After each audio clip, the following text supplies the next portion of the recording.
아이를 잠시 고아원에 맡겨두었는데 서로 연락이 두절되어서 잃어버렸던 사연 등등 정말 저마다 애절하고 가슴 먹먹한 사연이 적힌 이 종이를 높이 들고 이 방송국 앞에서 인사니내를 이루었던 기억이 35년이 지난 지금도 생생하게 떠오릅니다. 그 방송을 통해서 1만 189건의 이산가족 상봉이 이루어졌다고 합니다. 30년 동안 생사조차 모르고 살았던 이산가족들의 이 눈물 어린 상봉 모습이 전국에 반영되어서 전 국민의 눈물을 적셨죠. 이산가족의 방송을 통해서 극적으로 만나면 흐르는 눈물을 주체할 수 없어서 부둥켜 울었고 또 그 장면을 함께 시청했던 모든 국민들도 목 놓아 울었었죠. 그때 이 전 국민들의 눈시울을 더욱 뜨겁게 했던 것이 바로 이 패트김 씨에 의해서 리바이벌 되었던 누가 이 사람을 모르시나요? 라고 하는 노래였죠. 그로부터 35년이 흘렀지만 아직도 여전히 여러가지 이유 때문에 잃어버린 가족을 찾는 사람들이 우리 주변에 끊이지 않는 것들을 우리는 보게 됩니다. 예기치 않는 상황으로 인해서 사랑하는 가족과 헤어진다고 하는 것은 그 어떤 슬픔보다도 더 애달픔이죠. 그런데 사랑하는 성도 여러분, 사람만 잃어버린 사람을 찾는 것이 아니라 우리 하나님도 사람을 찾으십니다. 성경 이야기는 하나님께서 사람을 찾는 이야기입니다. 물론 하나님께서 사람을 찾는 경우는 상황에 따라서 각각 달랐지요. 예를 들면 창세기를 보면 하나님의 명령을 어기고 선악과를 따먹는 아담과 이브가 하와가 하나님의 낯을 피해서 숨어버렸습니다. 그때 동산을 걷던 하나님께서 아브라함을 부르며 찾으셨죠. 그 경우는 죄 지은 사람을 찾기 위함이었습니다. 또 하나님은 광야에서 양을 치는 모세를 찾으셨습니다. 이 경우는 하나님의 일을 맡기기 위함이었죠. 하나님의 일을 맡기기 위해서 하나님께서 사람을 찾는 이야기가 성경에 참 많이 등장하게 되는 것들을 우리는 보게 됩니다. 혼탁한 사사시대에 하나님의 일을 맡기기 위해서 사무엘 선지자를 찾고 부르셨죠. 예수 믿는 사람들을 핍박하는 사울을 이제는 예수님을 증거하는 전도자로 세우기 위해서 담에서 도상에서 사울을 찾고 부르셨습니다. 오늘 우리가 읽은 이 본문 말씀을 보면 이제 우상을 섬기며 하나님을 멀리하고 또 불의한 삶을 살았던 이스라엘 민족에게 하나님의 말씀을 증거하기 위해서 이제 에레미야를 찾으시고 부르시는 이야기이죠. 하나님은 이렇듯 시대를 막론하고 사람을 찾으시고 사람을 부르셨습니다. 하나님은 지금도 하나님의 일을 할 사람을 찾으시고 하나님의 일을 할 사람을 부르고 계십니다. 믿으십니까? 근데 정말 안타까운 것은 하나님은 지금도 하나님의 일을 할 사람을 찾고 계시는데 이 하나님의 부르심, 이 하나님의 찾으심을 외면하는 사람들이 너무나도 많다라고 하는 것이죠. 이스라엘 민족이 하나님을 멀리하며 불의를 행할 때 선지자로 부름을 받았던 이 에레미야 선지자는 예루살렘 성 넓은 거리로 나가서 정말 하나님의 말씀대로 순종하는 삶을 찾고자 했지만 찾을 수가 없었다라고 하는 것이죠. 어제나 오늘이나 하나님의 여전한 고민은 일할 사람이 없다는 거예요.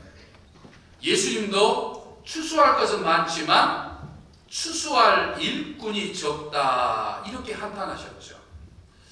사랑하는 성도 여러분, 참 시간이 야속하니만치 한 해의 마지막을 향해서 속절없이 흘러가고 있습니다. 서서히 한 해를 마무리하고 이제 새해를 준비해야 할 시점에 있는데 벌써부터 이런저런 이유 때문에 여기저기에서 내년에는 교회를 하지 못하겠습니다. 내년에는 사역을 내려놓겠습니다. 라고 하는 그런 말들이 들립니다. 솔직히 하나님의 자녀로 부름받는 내가 하나님의 일을 해야 된다. 교회 일을 해야 된다. 라고 하는 것은 어느 누구도 빠짐없이 누구나 다 너무나도 잘 압니다. 또 하나님의 일을 하고자 하는 교회 일을 하고자 하는 이 헌신의 마음도 없지 않아 있지요.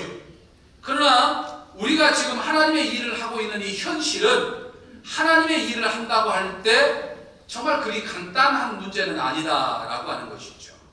하나님께서 나에게 맡겨준 일만 내가 잘하면 될 것 같은데, 내가 하나님이 맡겨준 사명과 직분에 따라서 열심히만 하면 될 것 같은데, 오히려 사역하는 과정 속에서, 다른 사람과 동역하는 과정 속에서, 다른 사람과의 관계성 속에서 반드시 예기치 않는 일들, 또 마음이 불편한 일들, 어쩔 때는 정말 속이 상하는 일들이 생기기 때문이다 라고 하는 것이죠. 그래서 많은 사역자들이 하나님의 일을 하다가 내가 더 이상 하나님의 일을 하기 힘들다면서 사역을 내려놓게 됩니다. 사실 그것은 성경시대의 사람들도 마찬가지였습니다. 기독교 2000의 역사에서도 역시 그런 분들이 있었다는 거죠. 우리 교회 109년의 역사에도 정말 하나님의 일을 하다가 힘들고 어려운 일들이 있었다라고 하는 것이죠. 시대마다 정말 하나님의 일을 하고자 했지만 하나님의 일을 하면서 겪는 어려움과 하나님의 일을 하는 이들 속에서 겪는 고초가 있었다라고 하는 거죠. 심지어는 갖가지 박해도 있었고 순교도 있었습니다. 하나님의 찾으심에 따라서 선지자로 하나님의 일을 했던 오늘 본문에 등장하는 에레미야 선지자도 마찬가지였습니다. 에레미야 선지자는 예루살렘에서 북쪽으로 약 한 7km 정도 떨어진 이 아나도시라고 하는 곳에 살았습니다. 작은 시골 마을 출신이지만 그래도 다윗 시대 때 대제사장직을 지냈던 이 아비아달 대제사장의 후손이었습니다.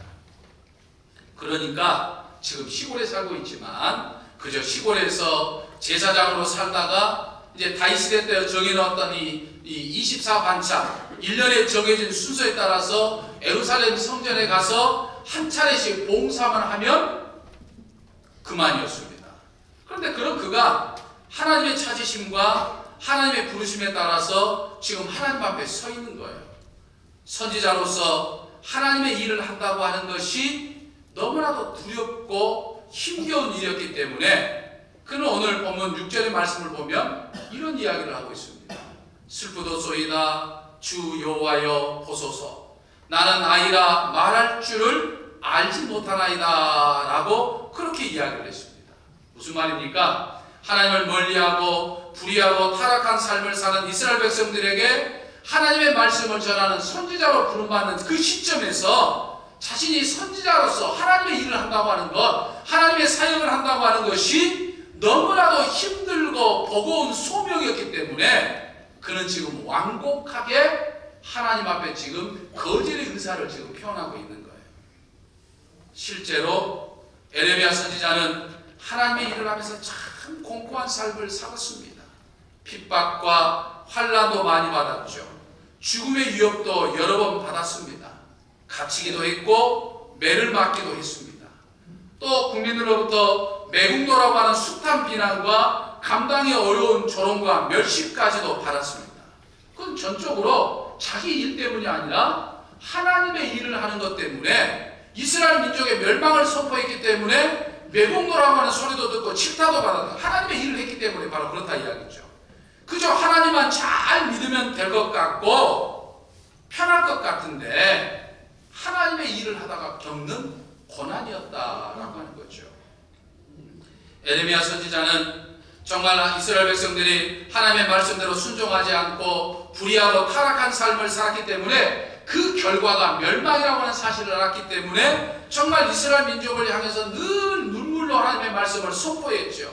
근데 그가 그 눈물을 흘렸던 것은 그 이스라엘 백성들이 안타까운 마음을 가지고서 눈물을 흘린 것도 있었지만 하나님의 사역을 하다 보니까 너무나도 힘들고 너무나도 속상하고 너무나도 고통스러워서도 그는 눈물을 흘렸어요. 그렇기 때문에 우리는 그를 가르쳐서 무슨 예언자라고 말합니까? 눈물의 예언자라고 그렇게 이야기하고 있는 거죠. 여러분, 비단 에레미야 선지자뿐만 그런 것이 아니라 하나님의 일을 했던 사람들이 흔히 겪는 고난이요, 흔히 겪는 어려움이요, 고초였습니다. 그래서 하나님의 찾으심과 하나님의 부르심에 하나님의 일을 맡았던 사람들의 대부분의 반응은 뭐였냐면 할 수만 있으면 피하고 싶다는 거였어요. 수만 있으면 안 했으면 좋겠다라고 하는 것이었어요. 하나님의 일을 해야 한다고 하는 것을 너무나도 잘 알고 있지만 하나님의 일을 하다 보면 여러 가지 어려운 일도 생기고 여러 가지 속상한 것도 있고 여러 가지 불편한 것도 있고 여러 가지 힘든 것도 있으니까 주저주저하고 있는 내 모습과도 지금 같지 않습니다. 그러나 사랑하는 성도 여러분, 그럼에도 불구하고 하나님의 찾으심과 하나님의 부르심에 주저주저함에도 불구하고 아니 하나님 저는 이제 도저히 못하겠습니다. 다른 사람에게 좀 맡기십시오 라고 말했던 사람들이 결국에는 하나님의 일을 했습니다. 그 길이 고난의 길이었고 그 길이 고초였고 그 길이 너무나도 힘들고 버거운 길이었지만 결국 그들은 그 길로 걸어갔습니다. 고난 고초를 당했지만 그 모든 일들을 하나님의 일이었기 때문에 기꺼이 감당했다라고 하는 것이죠. 왜요? 왜 그랬을까요?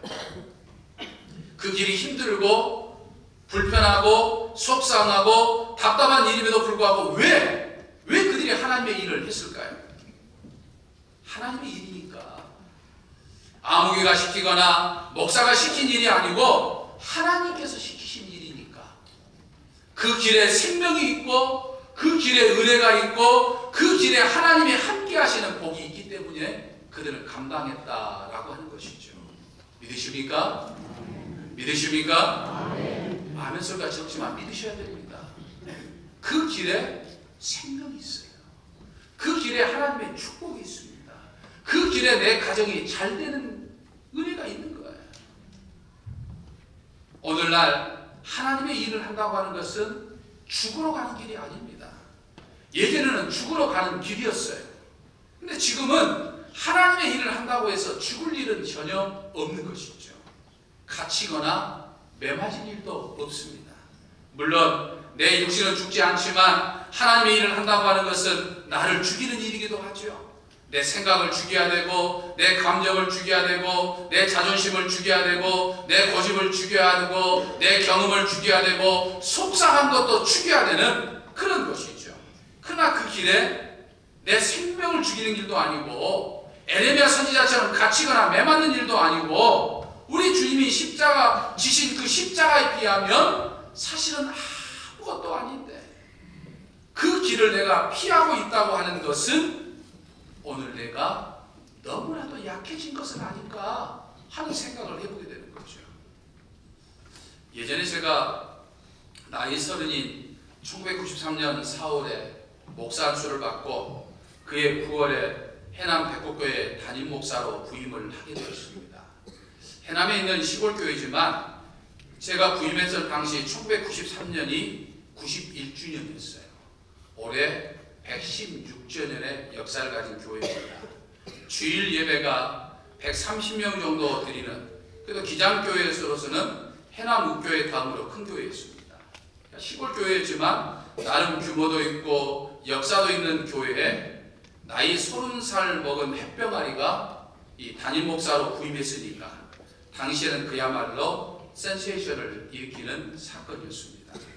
근데 그 교회가 사실은 전임 목사님과 제일 선임 장로님과 갈등이 있어가지고 이 전임 목사님께서 그 선임 장로님 때문에 나 도저히 이 교회에서 목회 못하겠다 그렇게 이야기를 하고 사역지도 없이 교회를 사임하는 바람에 교회가 둘로 이제 갈라져서 큰 갈등이 있었습니다. 그곳에 한 장로님이 이제 계셨는데 이 저녁 시간에 한 장로님께서 이제 저녁 식사만 되면 교회 사택으로 내려와서 이제 전임 목사님과 친밀한 교분을 나누면서 이제 교회 이런저런 일을 상의하곤 했었습니다. 이게 매일 그렇게 했다는 거죠. 근데 새로 부임한 젊은 목사와도 그러기를 원하셨던 거죠. 근데 저는 목회를 시작하고 배우면서 그렇게 배우지를 않았어요. 어떤 장로님, 어느 장로님과도 스스럼 없이 친밀하게 그리고 모든 것을 함께 논의하고자 했지 어느 한 분만 상의하는 그런 목회를 배우지 못했습니다. 물론 목회를 하다 보니까 유난히 친밀하게 또 목사에게 참 많은 도움을 주신 장로님들이 있어요. 지금도 저는 이렇게 연락을 하면서 함께 기도하는 분들이 있습니다. 정말 목회하면서 참 아버지 같은 장로님, 정말 친아버지처럼 그렇게도 잘해주는 장로님, 또 친형님과 같이 그렇게도 참 많이 도와주는 장로님들 있어요.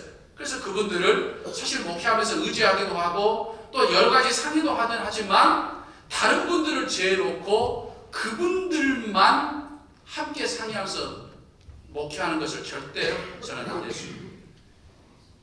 그런 목회를 배우지 못했어요. 그런데 그분에게는 그게 소원함이었어요. 계속해서 그래서 말을 물어냈습니다.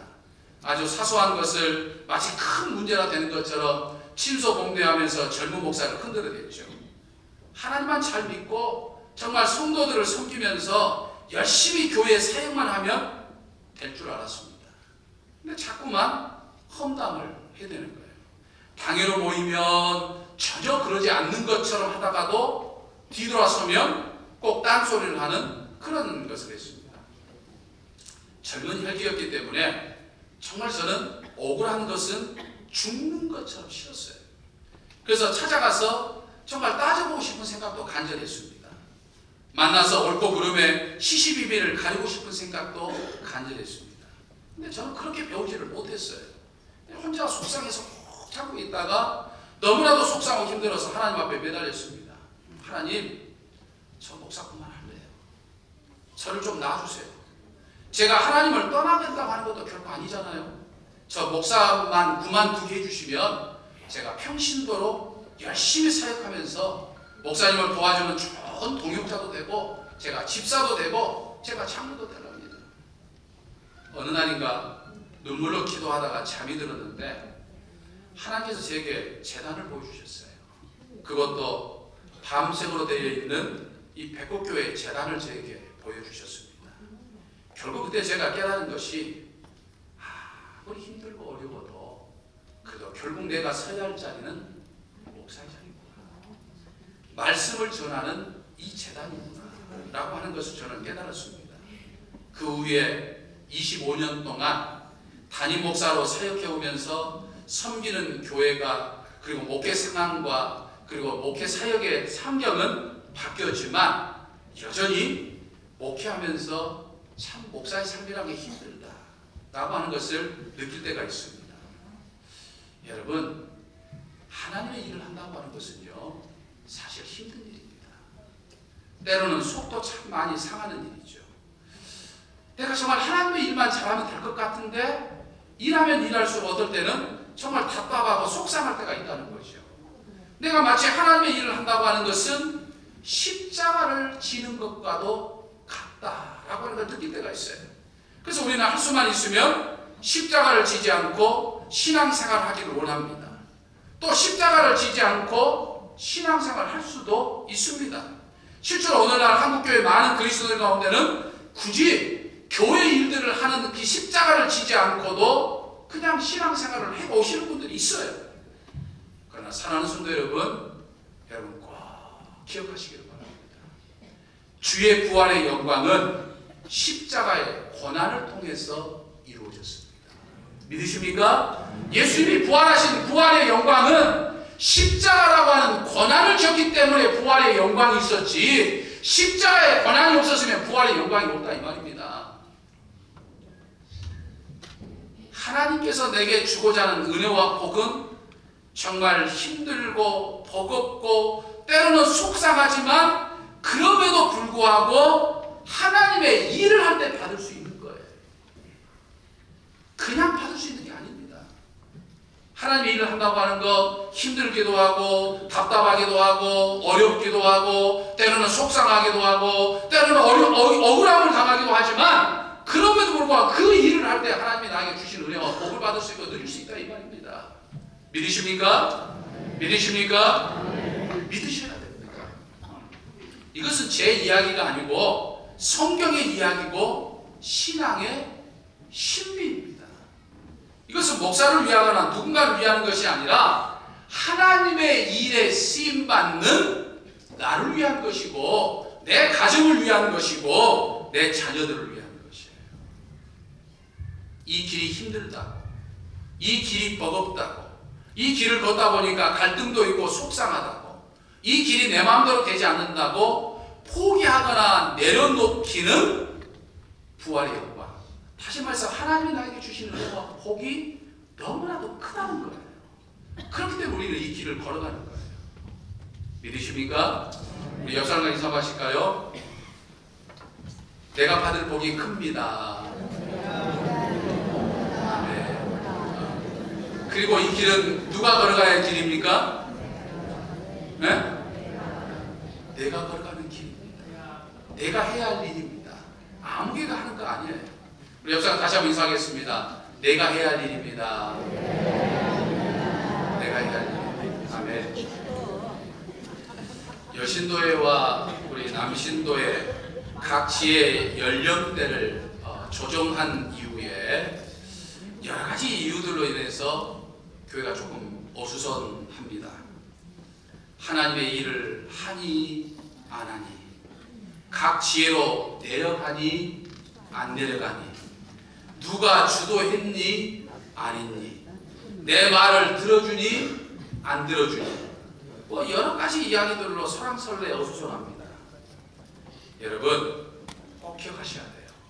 내가 원하든지 원하지 않든지 교회가 어수선해지는 것은 누가 좋아할까요? 네, 사단 마귀가 좋아하는 일입니다. 교회가 어수선한 것은 하나님이 싫어하시는 일이에요. 그래서 논의 과정이 충분했든지 아니면 논의 과정이 충분하지 않았든지, 내 의견이 반영이 잘 되었든지 내 의견 반영이 되지 않았든지 일단 결정했으니까 우리 한번 해보자고요. 믿으십니까? 한번 해보십시다. 누가 맡긴 것도 아니고 하나님이 맡겨주신 거니까 한번 해보시자고요. 그래서 내년 1년 동안 한번 해보고 하는 과정 속에서 어떤 어려운 일도 생기고 문제가 생기면 하나하나 해결하기도 하고, 그리고 내년에 내 문제를 바꾸면 되지 않겠어요? 그러니까 하나님이 맡겨주시니까 그 맡겨진 사명 따라 우리 열심히 한번 해봐야 될 줄 믿습니다. 하나님께서 나를 찾으셔요. 하나님이 나에게 일을 맡기시려고 찾으십니다. 그래서 이 찾으심에 아멘으로 화답하면서 이제 2019년 한 해 동안, 2018년 한 해도 열심히 했지만 2019년 한 해도 정말 주의 일이니까 열심히 하는 저와 여러분이 되시기를 주님의 이름으로 간절히 축원합니다. 기도하겠습니다.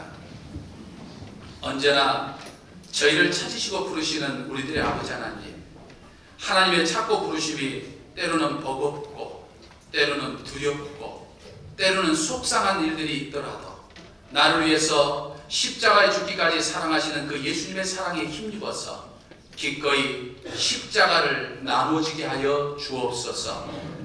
주님께서 내가 누구에게 이 일을 맡길고 말씀하실 때 주여 제가 여기에 있나이다, 저를 사용하여 주옵소서 고백하면서 나서는 저희 모두가 되게 하여 주시옵소서. 우리 주 예수 그리스도의 이름으로 기도하옵나이다. 아멘.